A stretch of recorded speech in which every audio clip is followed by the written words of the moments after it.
Welcome back. Well, our next guest is a huge Prince fan, and I believe that's an understatement. So much so that she decided that she would commit herself to living like Prince for 2019. What does that mean? Well, you're going to find out. Give it up for author and Prince expert, Laura T Burt, everybody. Hi, Laura. Thank you for coming on.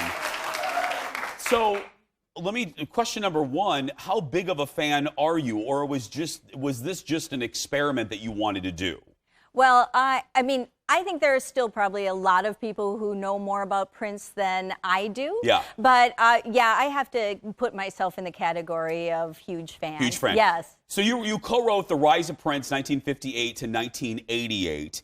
What made you want to tackle in written form the life of Prince? Was it just a fascination with his life? Yes, I was so inspired by his example, and as I was researching that biography, I started noticing patterns of habits and behaviors that Prince had, and I realized that what I had in my hands was a roadmap for a year. And I thought, if I follow this, maybe I too could have a more extraordinary life. Okay, so let's go down, because people are like, how are you doing this? So what you did, Laura, correct me if I'm wrong, you embraced one aspect of Prince's life per month, right? Yes. That's how you did this. No more, no less. That's right. Okay, let's start with, in January, you fasted. I did. I called it Life in the Fasting Lane. Yeah. And it was my least favorite month so far. I would hate that as well. I don't want to replicate that. But Prince famously fasted to stay lean. And so I did, and I noticed that I did feel more clear-headed. Sometimes grumpier, but more clear-headed and creative, too. Oh, really? Yes, absolutely. So what was your what was your fasting routine? Like, was it every other day, once a week? It was every other day, yes. Every other day you fasted? Every other day. I did. It was a thing, yeah. So, that seemed appropriate for January, but I was excited to move on to February, because in February I took my wardrobe cues from the way Prince dressed up for everything he did. And I bet everything fit a little bit better after January. Exactly. Yeah. There was a reward. Yes. Okay, so February is as grueling as January could be. February had to be a blast. So how did you? What was your favorite? What's your favorite? Oh, here's some pictures. What's your favorite style element from Prince? Is it the flash? Is it the color? Is it the just fearlessness? It's the color. Yeah. And it's, I ditched my jeans for statement-making outfits, and I stood out instead of blending in. And it caused me to realize, I was somewhat hiding behind what I called suburban camouflage. I mean, who among us has not run to Target in their sweats? Yeah. Right? But I wasn't doing that, and I got noticed. And I realized, I need to do that more often. I need to let myself be seen. So you were going, I love that.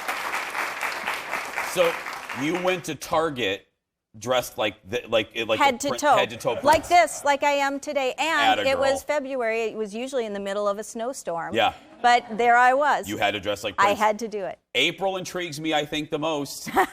You changed your name to a symbol. Yes, I did. How can you live like Prince without attempting that 1 month? Okay, you seem to have learned something from the previous months, or you gained something. You experienced more clarity creatively in January. Did you get anything from changing your name to a symbol? Did you learn anything? Really? I did. I created a symbol for myself, which was a heart surrounded by the rays of a sun, and it really meant, to share myself with others even when it scared me. And I put that on a name tag, and that was how I introduced myself for a month. And, rather than just saying, hi, I'm Jason, and I'd say, oh, hi, Jason, what do you do? People really ask me, what does that mean? Yeah. And I got to talk about what it stood for. And then June, this I love. This I don't even need to ask what you learned. You used a great word, no. Nope. You said no to things. That Why? was it. Because Prince famously said no to things that weren't right for him. So, for example, in 1985, when every other pop star in the world was singing "We Are the World" to benefit Africa famine, Prince thought, no, I don't roll like that. He had strict standards for how and where and with whom he performed, and he didn't do it. And don't you think we are raised to be so polite that we don't say no enough. Right. Is that one of the things that you learned? Like, this Yes. actually feels good. Yeah. A lot of us are raised to be people pleasers. Yes. And, so for example, one thing I did was I stopped checking my email first thing in the morning because I realized that was setting my agenda for the day, what other people wanted. I love that. Okay, so give us before we go, what do you have to do for the rest of the year? What are some things coming up? Well, it's very spontaneous, so I don't usually know until right before it happens. Oh.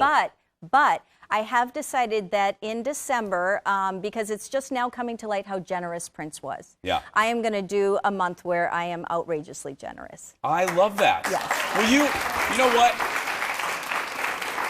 Will you come back and then I think we'll help you out with that. Let's figure out a way to work together and we'll help you out with that. Thank you. I mean, we have a show, so I mean, we can, Thank you. yeah. Thank you. Give it up for Laura, everybody.